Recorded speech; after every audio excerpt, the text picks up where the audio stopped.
Good evening, everybody. A very warm welcome to the Shiplake community, whether you are watching live or referring to a recording of this event. So this webinar is intended to be a parent's guide to all things revision, what this looks like at Shiplake, the resources available to our pupils, and very importantly, how you as parents can support your children. My name is Paul Jones, Deputy Head Academic, and I have responsibility for the learning at Shiplake College. And to add some authenticity, as a Shiplake parent, I navigated last summer's GCSE season, and I'm very happy to say that my son is now in the sixth form, and I do understand how many of you will be feeling at the start of this year. There will be times where we'll naturally focus on those pupils in years 11 and 13 as they prepare for their public examinations. However, I am confident that there will be some useful content for parents of all year groups. Part of our provision now includes a dedicated revision day for all pupils, where the strategies that we'll cover were covered explicitly with them. And this year's revision day was last week, and I do hope that your sons and daughters have mentioned this to you, although as teenagers, I doubt it. I'm joined this evening by two of our assistant heads, Mr. Sam Shaw and Mrs. Emma Farrell, and between us all, we'll cover this very important topic with a range of relevant examples. So without further ado, I'll begin, if I may. So let's look at an overview of this evening. So I'll start with a brief introduction of our work as a thinking school, which underpins many of our approaches to revision. Mr. Shaw will then explore the key aspects of effective revision, how our brains work, and the science of learning. And as head of psychology, he's well qualified for this part, and he will then cover some of the most effective revision strategies pupils can use. I'll then share some of the key findings from the research in terms of what supports pupils' revision, including the importance of breakfast and the importance of what we say as parents. And finally, Mrs. Farrell will highlight some of the most important practical steps we can take as parents, as well as looking ahead to the big day of the exam or assessment itself. So, firstly, Shiplake as a thinking school. Since September 2022, Shiplake has been part of the Global Thinking Schools network and working closely with a company called Thinking Matters. As a college, we are ultimately working towards thinking school status accredited by the Exeter University. However, far more importantly, we are now beginning to explicitly teach pupils about their thinking, an essential skill for revision and academic success. So briefly, what is a thinking school? A thinking school is a learning community in which teachers and pupils have a deep understanding of how to learn and revise effectively. It's also a school where effective questioning is used to promote higher order thinking. Thinking is made visible across every subject and every year group. Pupils develop a knowledge of the brain and of themselves as learners, and pupils are encouraged to think reflectively, critically, and creatively. Metacognition is a part of this, and this is essentially thinking about thinking. And by making this explicit, we will help pupils to deconstruct the process of thinking, thereby giving them the tools to approach any problem with confidence. Metacognition also includes self-regulation, the process by which pupils plan, monitor, and evaluate their learning in pursuit of a goal or a target. And this, of course, is an essential step in the process of revision, working out what it is you're aiming for and what you need to learn. A focus on metacognition helps pupils to become independent learners, and based on the research, this approach can be worth the equivalent of an additional 7 months of academic progress. And this is from a study by the Education Endowment Foundation. Part of this work involves the Shiplake 7, and since 2015, the Shiplake 7 has represented the key skills and habits the college has promoted throughout pupils' academic and co-curricular journey. Through the college's work with Thinking Matters, it was clear that there was a natural crossover with the habits of mind, the dispositions for success, and this is a piece of research by Costa and Kallick in the early 80s. Therefore, the Shiplake 7 is now firmly positioned as our common language of the classroom, and we refer to the dispositions our pupils need to be effective learners, for example, determined and open-minded. And finally, as part of the Thinking Schools update, please allow me to share our vision statement with you. And this has been devised by our teaching staff and captures our approach to learning and revision. If you don't mind, I'll quickly read it. At Shiplake College, we want to ensure that our pupils are fully prepared for the uncertainties, demands, and challenges of their future pathways. Through the Shiplake 7, we want our pupils to adopt a problem-solving approach where they're given the tools to build resilience, foster independent thought, and ask the right questions. Through our work as a thinking school, we'll embrace a common language and a common toolkit of resources. Will explicitly make thinking visible across the curriculum and enable pupils to take greater ownership of their learning. Pupils will be encouraged to embrace the challenge of thinking. It's not easy. To become explicitly curious and independent in their learning, and to develop the academic resilience to approach any problem with confidence. And before I hand over to Mr. Shaw, Thinking Matters, the company, provide this very useful visual representation of the pillars of life at a thinking school. As you can see, everything is based on sound academic research to embed this culture. The following needs to be in place. So the common vision I've just read, common language is our Shiplake 7, and the common tools and strategies, they'll be thinking frames, which Mr. Shaw will mention in a moment. I'd now like to hand over to Mr. Shaw to explore the science of learning and some specific revision strategies. Thank you very much indeed, Mr. Shaw. Thank you very much, Mr. Jones. So I'm briefly going to talk to you about the science of learning and what it is that we communicate to our pupils. As Mr. Jones kindly introduced, I'm a psychology teacher, and so I never miss an opportunity to talk about this sort of thing. So I'm going to start off by just explaining how we learn from a biological perspective, because a lot of the stuff that we know about revision and what is effective revision really ties into this. So we experience the world through our senses, and every single cell that we use to do that, our eyes, our touch, all of those senses feed into our nervous system. And every time that we're learning something new or experiencing anything, we're firing off connections in our brain.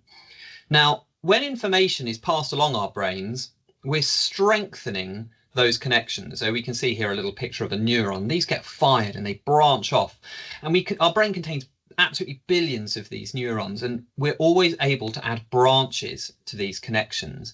And it's when we're learning things, and particularly when we're relearning and repeating things, that we refire these connections, that we're able to remember more, we're able to recall it, and that's what we experience as learning. And in fact, you probably all had that experience of learning something and then not being able to remember it. And that's because when you only learn something the once, you only create a very fine connection which can easily decay or be lost in that tangle of neurons in your brain, and it's by revisiting it that we're able to strengthen it. Now, this process is often known as neuroplasticity, and this is the brain's ability to adapt and reorganize itself in relation to experience. And we see that areas of the brain become physically denser the more that they're used. This is a famous example is of Albert Einstein. You might be thinking, well, what part of his brain was biggest? And the part of his brain that was biggest was actually his motor cortex, because he was a grade 8 violinist. And repeating that skill again and again and again increased the density of the neurons, enabling him to play music and read music with ease.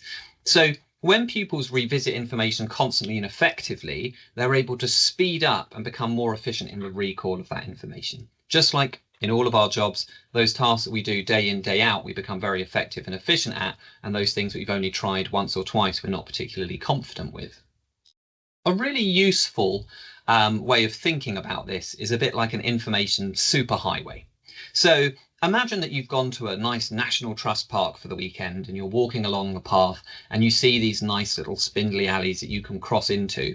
The first time you go down those, you might never be able to find them again. But if you were to tread that track every day, that path would become thicker and thicker.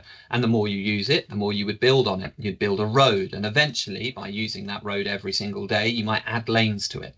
And this is essentially how learning works. When we repeat something again and again and again, it becomes very effective. In fact, that's why many people can remember the poems that they had to rote learn in primary school or back in their secondary school days, and it can become very effective. But if we don't revisit them, we can lose them. That path can become easily overgrown. One of the other important things that we try to communicate to students, and I think it's really useful for you as parents to understand, is this idea of cognitive load. So cognition is a fancy way of saying thinking. And whenever you're learning something, in fact, whenever you're doing anything, you're using what's called your working memory. And your working memory is your ability to handle information in the present, because you're having to use your memory actually constantly, all the time, to remember simple instructions, to keep track of conversations. And in fact, when you're having conversations, you're regularly bringing things in from your long-term memory that will add anecdotes to that, flesh it out, keep you in that conversation, keep you in the present. Now, one of the important parts about working memory is that it's not only a memorization process, it's also an attentional process. It's about your ability to apply attention to the tasks you're doing. Now, every task you do comes with two types of load, two types of weight that you're having to put on your working memory. Okay, you could liken this to holding a small weight above your head. It's only a gram. It's not actually going to weigh that much. It's not putting much strain on you. But when you're having to work on that for a significant period of time, it's going to be really hard to hold that arm above your head for that amount of time. Now, all of these tasks that you do, as I mentioned, have two loads. The first is intrinsic load, and that's how difficult the task is in and of itself. If I were to ask you to recite the 2 times table, that has a really, really low intrinsic load. It's not particularly difficult. It's using your long-term memory. It's stuff you can do again and again and again, and you don't even need attention to do it. In fact, you could be listening to music. Somebody could be telling you something and you could recite the 2 times table and probably be able to recall much of what that person has said. But when you're learning something new, or if you're learning something more complicated that's requiring you to draw on more of your memories or more of the resources in front of you, the intrinsic load of that task becomes more difficult. Now, as teachers, there's not much we can do to change the intrinsic load of a task. Long division is as difficult as long division is. The works of William Blake are as confusing as the work of William Blake is. That's the intrinsic load. That's not changeable. But the extraneous load is something that we can manipulate, is something we can play with. Extraneous load are all of the other things that are competing for your attention when you're doing a task. So if I presented you the poems of William Blake, that's intrinsic load. If I made you do that in French, I've actually added some extraneous load to that because you weren't expecting to have to do it in French. If I made you do it while I was playing loud heavy metal music, that's intense extraneous load that's going to take up that attentional resource you have. More simply, though, this is avoiding things like distraction and presenting information in a way that is most suitable and can be most easily digested. A way of thinking about this is a bit like imagining you've got a certain amount of battery on your phone.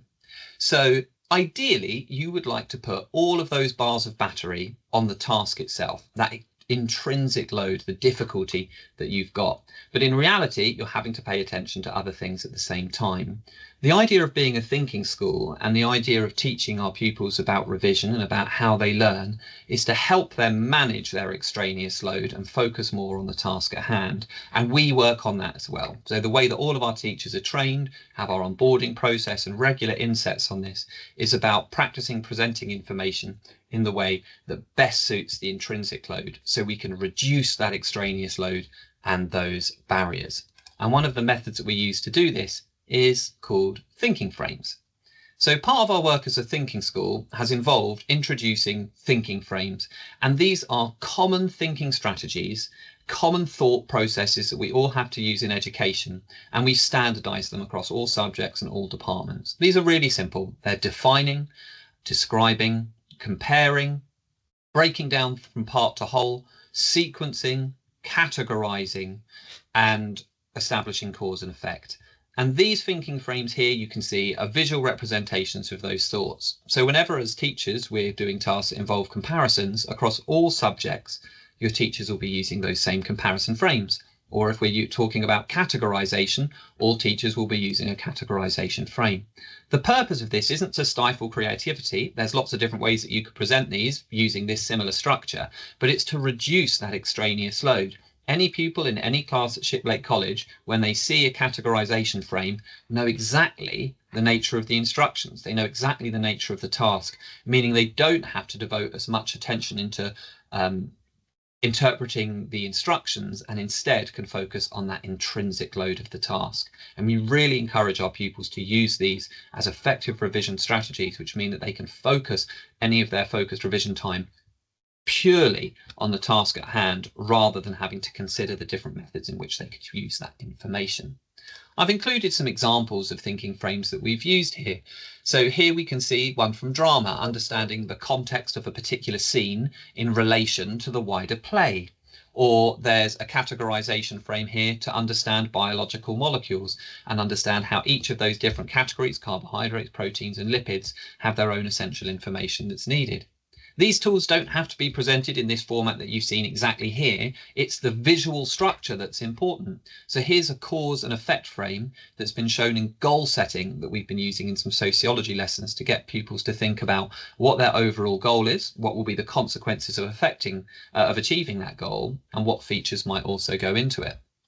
The final example is from a psychology lesson where we're getting pupils to think visually about the line of argument that their points are taking. So when writing essays, making a point, supporting that with evidence, and explaining that, the classic Peel structure, but making that much more visual so we can really understand that when you're evaluating something, which is what almost all subjects will require pupils to do to achieve higher grades, they're able to understand the sequence of that thought, visualizing the line of argument. The other thing I'd like to talk to you, now I've explained the ethos behind what it is we're doing, that fundamental structure of how we learn, are revision strategies that tie into this. So thinking frames are an important tool, but there's a number of important steps that we really believe that pupils should take when they're revising, and I'll be talking about how you can find this information later.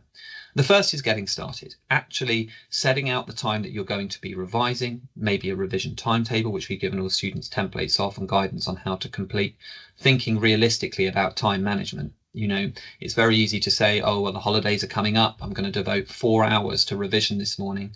But that is a huge amount of time to be doing in one sitting and probably won't be efficient beyond the first 40 minutes, the exhaustion, brain lag. And so actually thinking about managing your time and breaking it into meaningful chunks is very important. The second, and I think perhaps the most important piece of information here, is finding out what you don't know. So I always liken this whenever anyone's learning a new piece on the piano. Everyone's really good at playing the first bar of Fur Elise because you practice that bit and then you start the next bit and it goes wrong and you start from the beginning and you get really, really, really good about the bit you can already do and never get much better about the bit you struggle with. We provide resources for all of our pupils to identify on a traffic light system all of the topics they cover from year 7 all the way up to year 13, and pupils have to rate where they feel confident. Revision should always focus on those weakest areas first, then onto the amber areas, and only fine-tuning the bits that they feel really confident in and they actually know. The third step, once you've got time to revise, once you know what you need to revise, is actually revising. And here's where we can use the thinking frames, mind maps, Cornell notes, and a number of other techniques I'll talk to you about in a moment. One of the most important features is, of course, practice, and there's lots and lots of evidence demonstrating that those pupils who have most exposure to exam technique and exam past papers perform the best. And so we always encourage our pupils to regularly take advantage of practice papers and the numerous self-assessing formats that are available out there. And that also ties into checking. Make sure you mark yourself, use mark schemes, and mark harshly. Don't give yourself the benefit of the doubt because the examiner might not. And we are always on hand at these times of year to kind of be picking up those extra exam papers to help pupils achieve their best. One of the really important things then is taking deliberate practice, setting a goal. What is it you want to achieve in this period of revision? Breaking that into micro chunks. So not trying to tackle that whole overarching goal all at one point, but understanding the steps you need to take. Get advice from an expert. In most cases, that will be through teachers and through the teaching time through the year. But obviously, for our year 11 and 13 pupils who will be revising, we hope, much time outside of school, there are lots of other sources for finding experts. YouTube has lots of revision strategies and lots of experts, programs like Seneca, and we provide links and guidance for all of our pupils to access the best of these resources. Keeping an idea of that goal all the way through is important, and spacing your revision, not focusing all on one chunk at once, but actually revisiting a topic at various points throughout your revision. And those checklists I've talked about can be really useful for that. Getting expert feedback. Checking yourself, as I mentioned in that revision plan. Again, this can be done online with programs like Seneca, which are self-assessing, and smart assessing. I'll explain that a bit later on. And also speaking to your teachers about getting effective feedback and focusing not on the mark you get, but what it was you needed to do to improve. Stretching and challenging, not repeating those bits you already know, but actively finding those areas you don't know. and ticking off goals using our Microsoft suite. The to-do list is wonderful, and I know I feel very satisfied when I hear that obnoxiously loud ding when I've ticked off one of the many things on my own to-do list. Now, when it comes to revision strategies, there's lots of different techniques that pupils can use. But what I really want to emphasize to you, and this ties into the science of learning, is a difference between recall and recognition. When you give people multiple choice tests, they tend to perform better in it than if you ask them to remember something from the top of their heads. And this happens a lot in revision. This is because in a multiple choice, unless they're really difficult multiple choice questions, you're able to recognize something you've already learned and identify that correctly, which is why the best multiple choice questions include plausible answers. Now, one of the things that often happens, and I've certainly seen this in my own experience and myself as a learner, is sitting down to revise something that I didn't think I knew very well and starting by reading my textbook or reading my notes. Now, what will happen is, as I go over this, I will remember elements of that lesson because I'm being reminded of it. And this can lead me into the false impression that I'm able to recall this information, that because I'm seeing it here and I'm recollecting it, I'm seeing it and recognizing what I've done before, that I know it. But in fact, if I didn't have that source in front of me, I wouldn't have been able to remember half the things on that page. And it's really important when students are revising that they're using techniques that force them to fire those neurons, force them to remember things without the stimulus of the materials in front of them.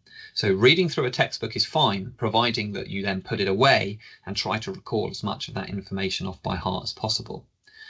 One of the really interesting things about this is that students don't like it, and there's some really interesting effects. For example, on this slide about rereading versus testing, we can see that there's a difference between what pupils perceive is effective and what is actually effective. So in the graph on your left, you can see the final exam performance. Those students that focused purely on reading tended to perform the lowest. Those that did reading, and then some testing performed in the middle, and those that did reading and then majority testing did the best. But if you ask pupils what helped them the most, they will say that the reading helped them the most. That those pupils didn't like some reading and testing, but they liked it more than just testing. But it was actually those pupils that focused on testing rather than rereading information that did the best. And so sometimes pupils will come to me, will come to all of my colleagues, and probably come to you saying, no, I know this is what works for me. There's often a false impression there, because as I mentioned, reading things that you already know makes you recognize information rather than having the ability to recall it. And unfortunately, exams enable you to recall information rather than simply recognize it. A really useful tool that we encourage all of our students to use is Seneca. Seneca is a completely free platform, and I'd really encourage you to visit their website, as they have fantastic guides for parents. You can even link up your own account to track how many hours your son or daughter has been spending on Seneca, how many questions they've got right. And what this program does, it involves reading or watching short videos and then asks a series of questions. And you can continue to move. It's not going to hold you back by not getting the answers right. But when the next set of questions comes up, it's going to reintroduce those questions that you didn't do as well in, encouraging students to learn from their mistakes and refiring those neurons that are linked to those less strong areas, building that neural network and inspiring confidence, revisiting those to make those connections stronger, make learning more instant and more efficient. I've told you a lot about all of these wonderful resources we've got, but it's useful to tell you exactly how your pupils access them. Your children, our pupils. And they can access this by the Shiplake Learning site. So all of their tutors have set them this, links to this on their tutor team, and a lot of their department heads will be sharing this information with them as well. But this provides links to subject pages, which include all of the revision content they need. It has that 5-step revision plan that I walked you through. It has links to some of our favourite videos that we think are particularly effective. It also provides links to these programs, Seneca, Quizlet, and guides on improving memory. Now this year, we've been able to open this somewhat to parents. We struggled to do that because the website was built around internal teams. But we've now created a page on the Shiplake website, which can be found in the academic drop-down, which is on the next slide. So we can see here in the academic drop-down that there's a page there called Revision Resources. And you can see in that bottom corner, Shiplake College Revision. That's walking through the 5-step revision guide that I told you about. So if you want to look at that again, you can. And you can see there's some videos that I've linked to it that are particularly useful. There's also a password protected area that takes you to some of our teachers' files. And these teachers' files include all of the revision lists and will be updated for each period of assessment. And that information is also provided there. Oh, sorry, my light appears to have run.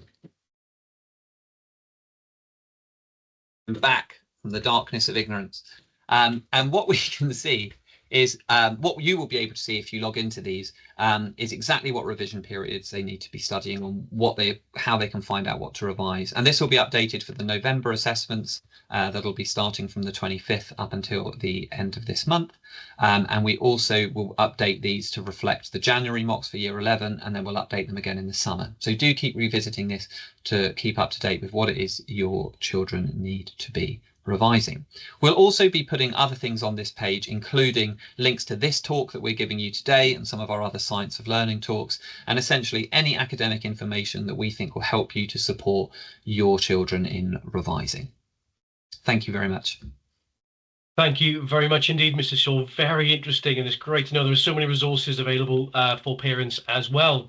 I'd like to look at the research now briefly. At Shiplake College, we are very keen to engage with the latest educational research and how this might be applicable to our setting and our pupils. I'd now like to present the highlights of a few key studies relevant to parents, and they are taken from this excellent book, The Science of Learning, that the three of us came across at an event at Eton College a few years ago.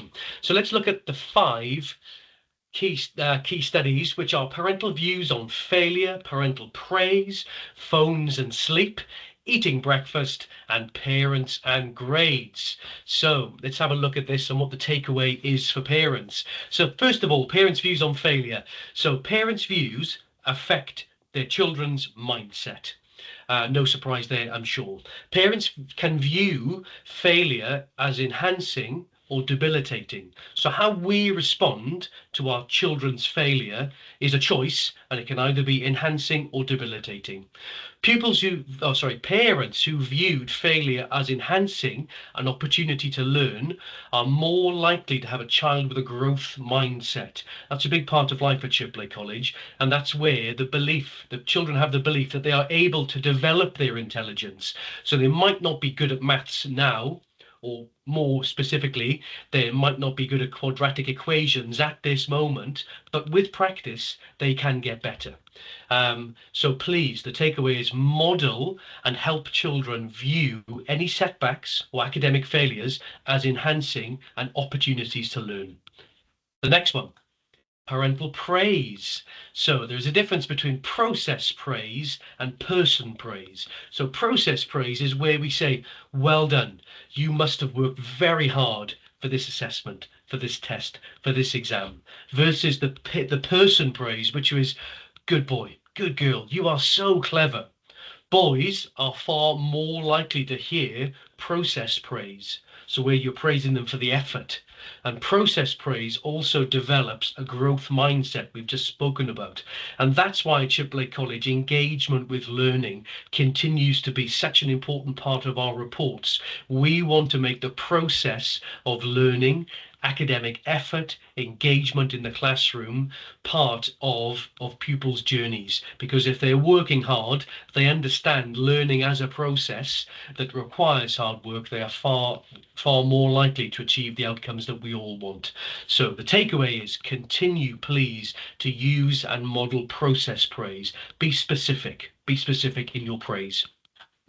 Next one, phones and sleep, a big one, I'm sure. So 8 to 9 hours of sleep is essential to the learning process. Any less than this, and there's a risk that pupils will simply not retain or be able to process information into their long-term memory. So 8 to 9 hours sleep is optimal and essential to the learning process. Blue light reduces melatonin, the sleep hormone, and we all know one of the dangers of mobile devices is the blue light it emits close to bedtime, particularly. And being on a device for 2 hours before bed results in a 20% less melatonin being released, therefore affecting the quality of sleep. That said, activity on phone is also important. If pupils are up late or on phones close to bedtime, using social media, getting that anxiety, are they missing out? Messaging, FOMO, fear of missing out, that can also have a detrimental effect on the quality of sleep. So the big takeaways have strict limits on the use of devices before bed, and where possible, devices should not be in bedrooms. That's easier said than done, I do appreciate, but that would also improve the quality of sleep. I've just highlighted there, I do hope you can see some of the resources that we've spoken about at school. So the wonderful book by Matthew Walker, Why We Sleep, full of the science of sleep and sleep as a superpower and the benefits, and also that very interesting Netflix documentary, The Social Dilemma, showing the addictive. The way that apps and social media platforms are designed to be addictive, quite terrifying. So worth a watch with your children. But the big takeaway: strict limits on the use of devices. And this might be useful, or this or similar devices available on Amazon Prime, of course, some form of safe or timer device that you could use to lock away mobile devices for the duration of a revision or a prep session. Next, eating breakfast. Again, probably no surprises here, but eating breakfast reduces a decline in pupils' attention and memory. There's a decline in concentration levels we all experience throughout the morning is reduced by 65% if a pupil has a good breakfast. In fact, memory recall increases by 5%. But if a pupil has a sugary drink first thing in the morning, their attention and memory and concentration levels are reduced by up to 27%. So the dangers of those dreaded energy drinks there, loud and clear.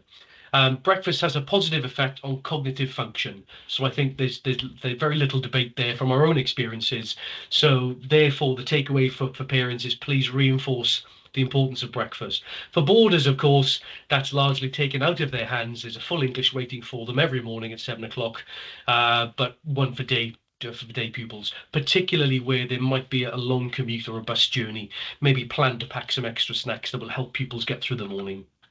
And finally, parents and grades. So please have high academic expectations of pupils, as we do at Shiplake. And forgive me for asking this, it may seem obvious. This has been proven to have the biggest impact on a parent's contribution to academic outcomes. Regular communication is also very important. Being curious, finding out what prep they might have, anything they need to do, anything coming up, any important deadlines if they have coursework subjects. Good reading habits. That's a very important part. It's never too late to get into good habits, to build reading fitness. Of course, for the pupils in the lower school in years 7 and 8, we have a dedicated reading for pleasure lesson. And that's because 20 minutes reading is proven to have a significant positive impact on pupils' academic outcomes. And please try to instill clear rules around study leisure time at home, particularly where there may be a gaming device, an Xbox involved. Maybe have that negotiation, have that conversation and say, okay, you can use this device or you can have this reward. However, let's do 45 minutes of revision first or complete that piece of prep. Interestingly, the direct supervision of homework had less of an impact than we might think. So the takeaway there is please continue to do all of the above that I know you're doing as wonderful parents, but some interesting studies there.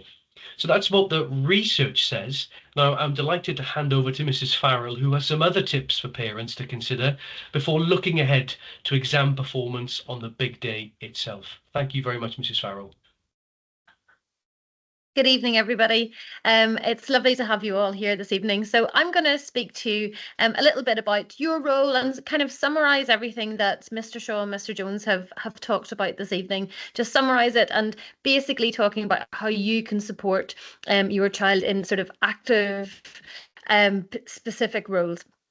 So first of all, just talking about what the role of the parent is when it comes to revision, when it comes to exams, and also looking at you as a separate party, but also working together with us to ensure your child's success. So a really important thing to highlight is that it is a team effort. So we're all working together, but we've each got different roles within that. So first of all, it is a really excellent thing to see yourself as a calming influence. So someone who is going to be listening. The days in school can be hard. They can be intense for all of our students, particularly with the pressures of assessment and exams coming up. So your role at home is having a listen and trying to be a calming influence. And I hope that you all know that you're able to contact us at any time to be able to discuss any concerns, rather than necessarily trying to solve everything yourself at home, but listening and then communicating with us and with your child to ease any concerns they might have. And of course, you're not another teacher, so they have got teachers all day long, setting them prep, setting high expectations of them in terms of their studies, expecting things of them. And again, you're another really important role in the academic success. So not another teacher, but certainly this listening, calming influence. And it's really important that you are protecting your relationship with your child in these really, really stressful times. So making sure that you're communicating regularly with us so that you can protect that and we can take on the academic concerns in school. So of course, there's so many other roles for you at home with your child. So counsellor, coach, motivator, chef, of course, taxi driver, all of these things, but ultimately you are your child's champion and you want what is best for them, much as we do as well. So you are that go-to for them to seek that support. And as you can see from this diagram here is sort of how we're all working together. So hopefully with your child's willingness to succeed, us striving for excellence in the classroom, and then your support at home can really, really come together for your child to achieve academic success. So one of the key things is asking your child how you can support them, or asking us how you can support them. There is no better formula for success as us all working together. So do take an interest at home and with us at school. And get involved. And there may be some reluctance on your child's part at times when they're trying to revise, where you take an interest. It can be a bit embarrassing, a bit cringe, but actually they're going to appreciate it in the long run. So if there are opportunities, or try and create opportunities where you can get involved and test them on their knowledge. As a drama teacher, there's nothing I love more than hearing students saying, yes, my mum or my dad ran through my lines with me last night. And sometimes the parents know them much better than their child does by the end of it all. As Mr. Jones said, do praise the effort. We know that that school days are hard and getting prep done and revision is really hard. And for the most part, our students and your children are working really hard. So making sure that we're praising that effort and praising that hard work. But you at home as well have got a really, really good insight into the perspective of what the sort of long-term goals that your child might have. Short term or long term, actually, and the why are they studying the subjects that they're studying, particularly at GCSE and A level? Why have they chosen their option subjects? What is the end goal? Where do they want to go? Have they got interests outside of school that their academic studies can support? So you have got that really clear, all-round holistic perspective. So it's always worth having those conversations and bringing them back to that perspective. This can really, really improve motivation. And what can be really difficult at times is we know our students often compare themselves to other students in their class, and they definitely compare themselves to their siblings, for better or for worse. So for you at home as a parent, really, really strive to see that specific child as an individual, and try and avoid comparison between either your other children or other students at school, and that's going to help that that student see themselves as an individual who's going to reach their own success, something we obviously talk about a lot at Shiplake, which is about our students achieving their personal best. So some kind of top tips in how to, really, really support your child in their revision and in motivating them, because that can be the hardest part, is getting them started and keeping them going. So we do in school, we talk to them about targets, but primarily they're academic targets. So where do you want to be at the end of this term, the end of this half term, when you get your report? But actually, you, as I said, have got that wider perspective of what their long-term life goals are.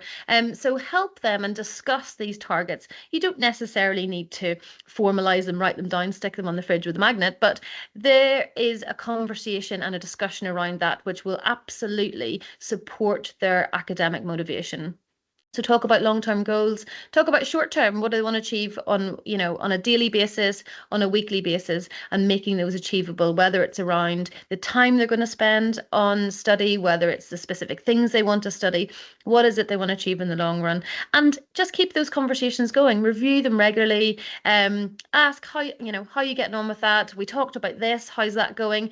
And of course, it's okay to adapt those, to change those as time goes on, but keeping those open conversations is so, so, so beneficial for your students, knowing that you're engaged and supporting them in everything that they want to achieve.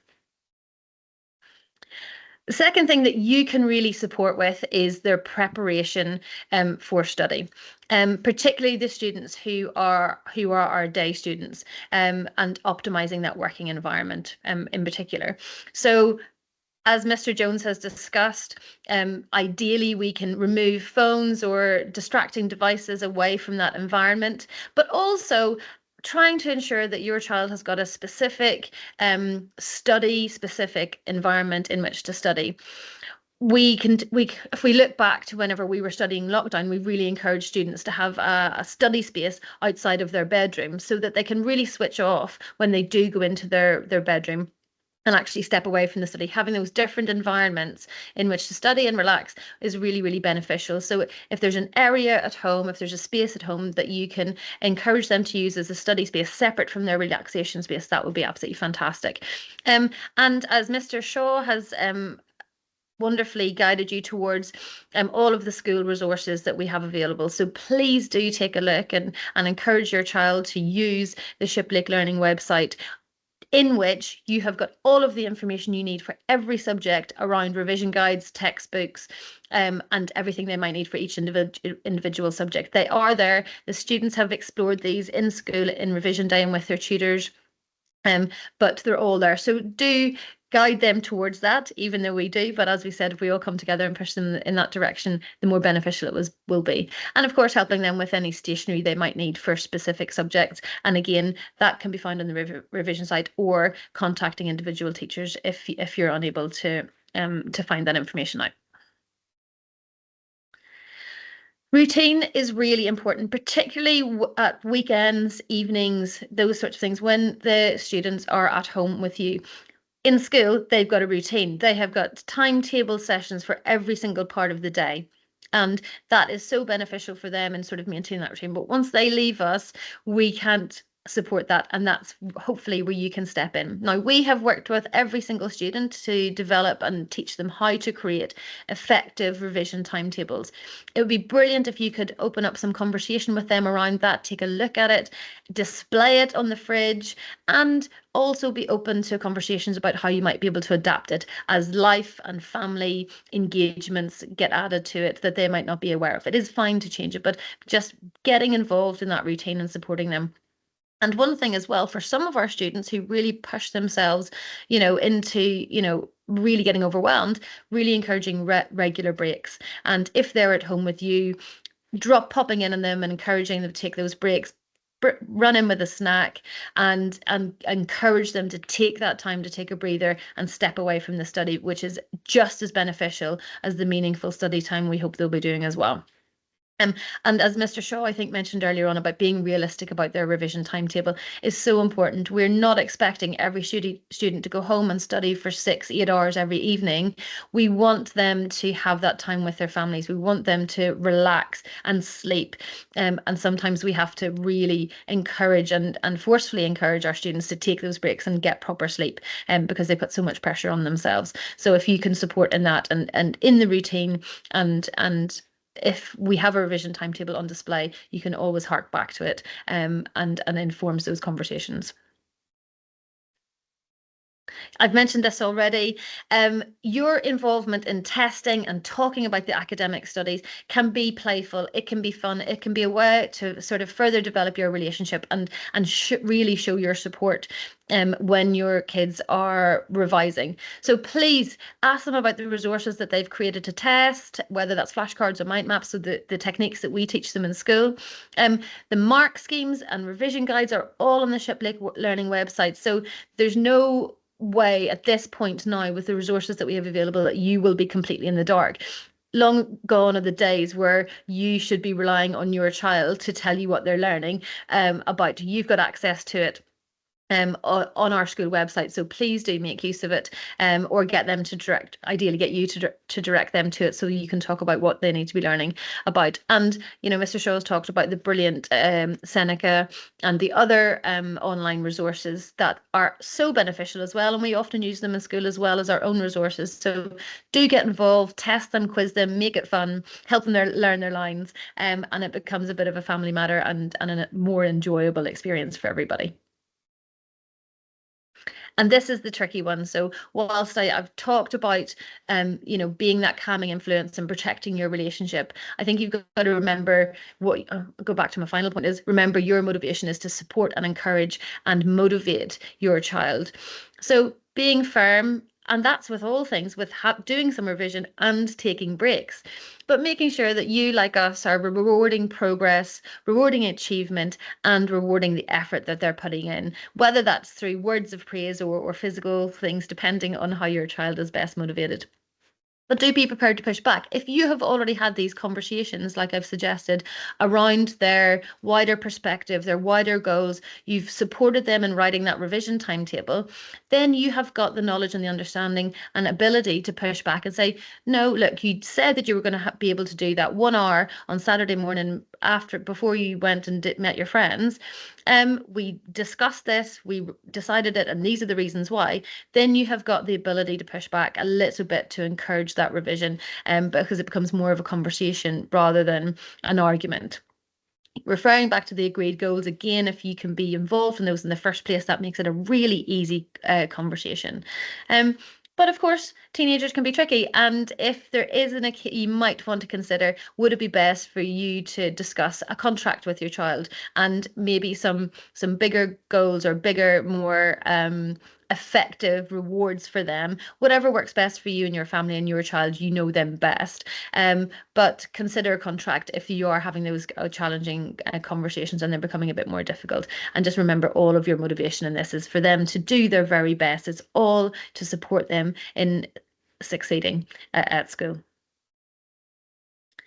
So with that said, so that's in preparation for it, what you can do, some top tips there. I hope that there's something useful within that. And finally, I'm going to finish by talking about the big day itself. So this is probably focused more for our year 11 and year 13 students, or those of you who've got all of your children who will be experiencing public exams in particular, because they are really stressful.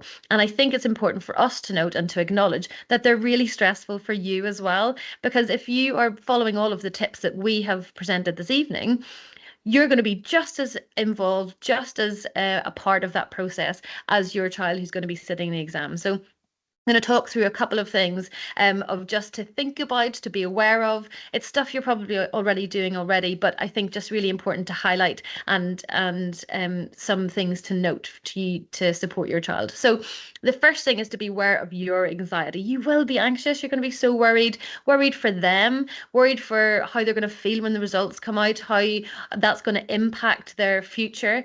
Ultimately, their futures will be fine. We're here to support them. You're there to support them. And that's really important to remember, whatever happens.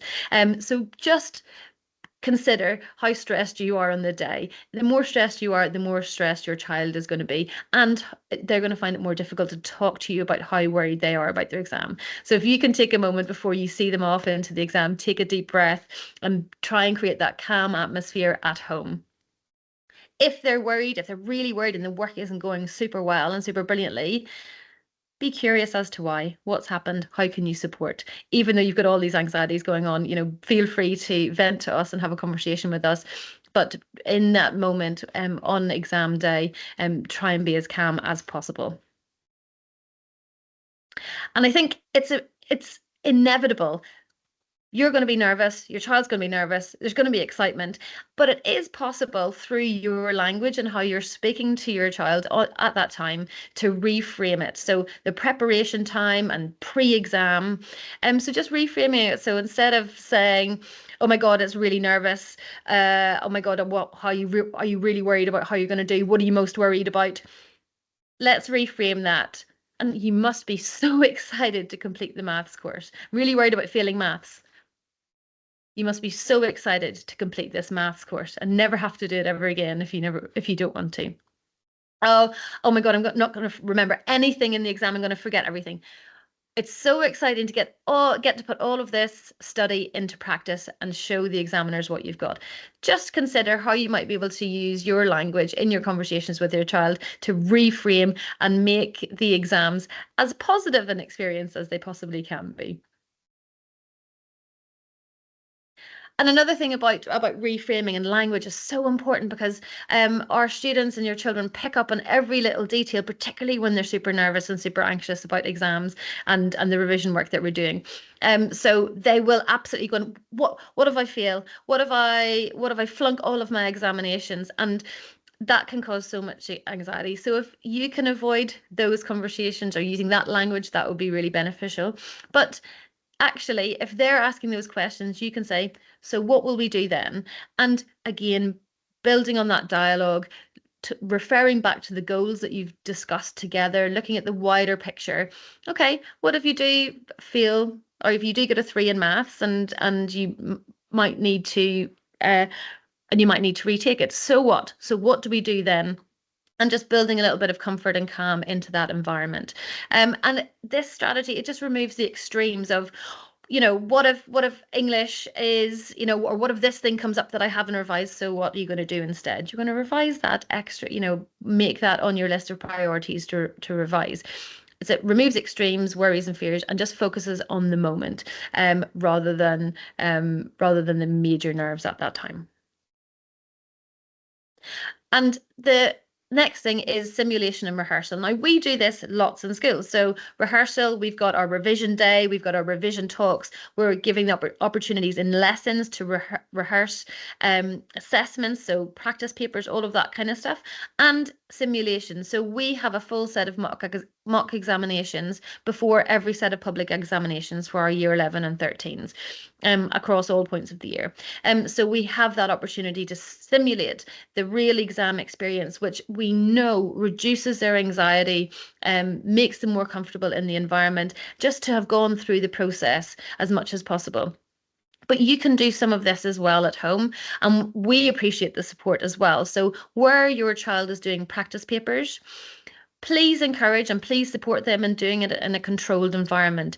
You can be the timer, you can be the invigilator, and make sure that they are doing it as close to exam conditions as possible. So whilst we do it at school, they can also practice that at home, and your support in that would be really, really welcome. So I'm now opening up the floor to any questions. You can pop these in the chat, and I'll hand you back to Mr. Jones. But thank you very much for listening to me this evening. And if you have any questions at all, please don't hesitate to get in touch directly. Thank you very much indeed, Mrs. Farrell, and to Mr. Shaw as well for your time. As Mrs. Farrell said, we do have a few minutes for some Q&A, and hopefully you'll be able to use the facility on this Teams event, and we'll respond accordingly. So I'm now going to look into the question and answers to see what's in there, and I'll take a few if there's time.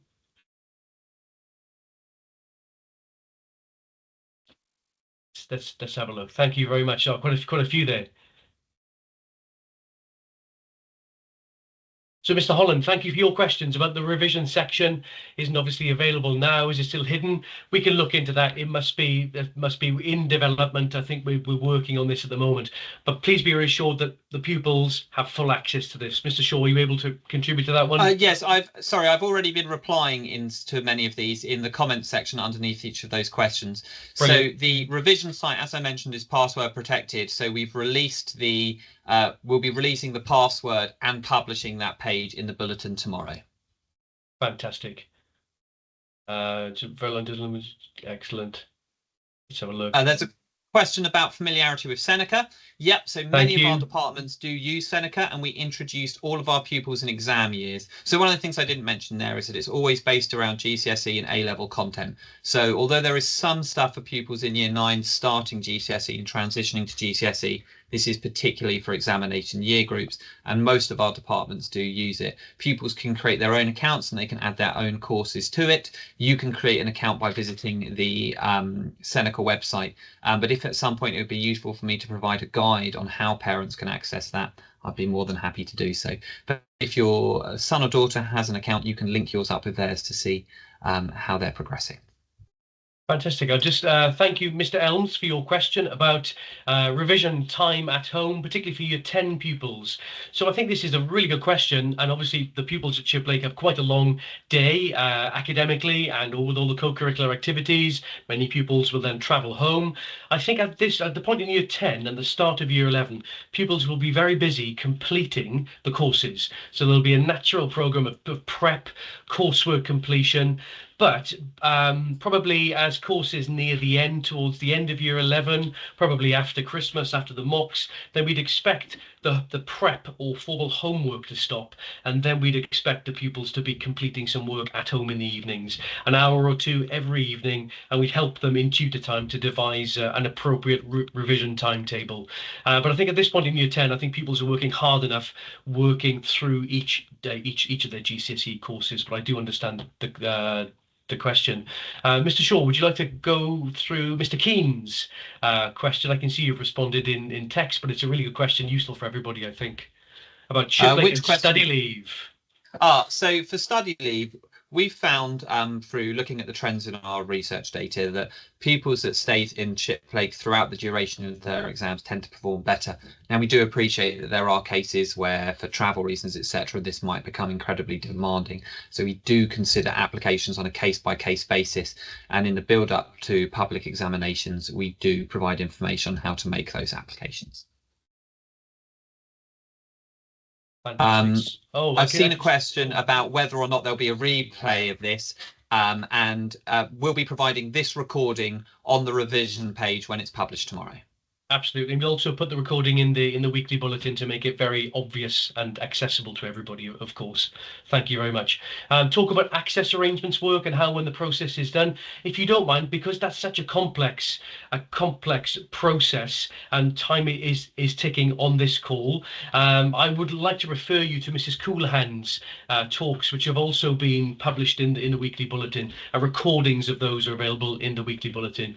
If that doesn't answer your query, please do come back to us. It's an important part of life at Shiplake, but we will then be able to provide you with the information that you need.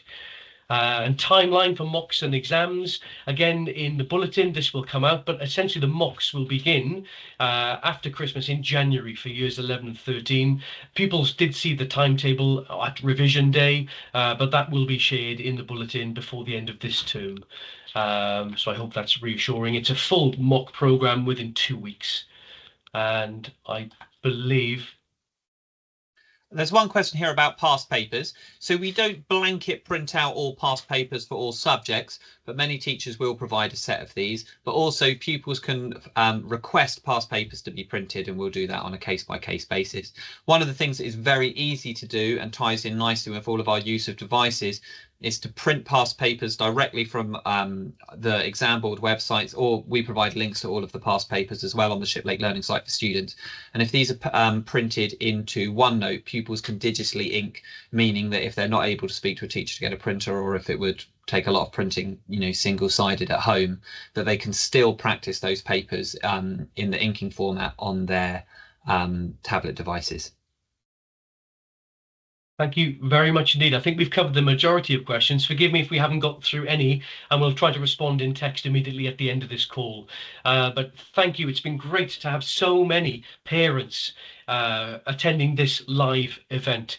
And I hope this overview of revision in general at the college has been useful. We want to work very closely with you on this, of course, and feel confident that this will give our pupils, your children, the very best chance of exam success.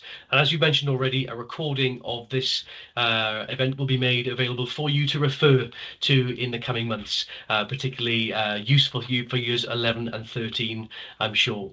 Again, thank you to Mrs. Farrell and Mr. Shaw for their time, and thank you for your time. Goodbye.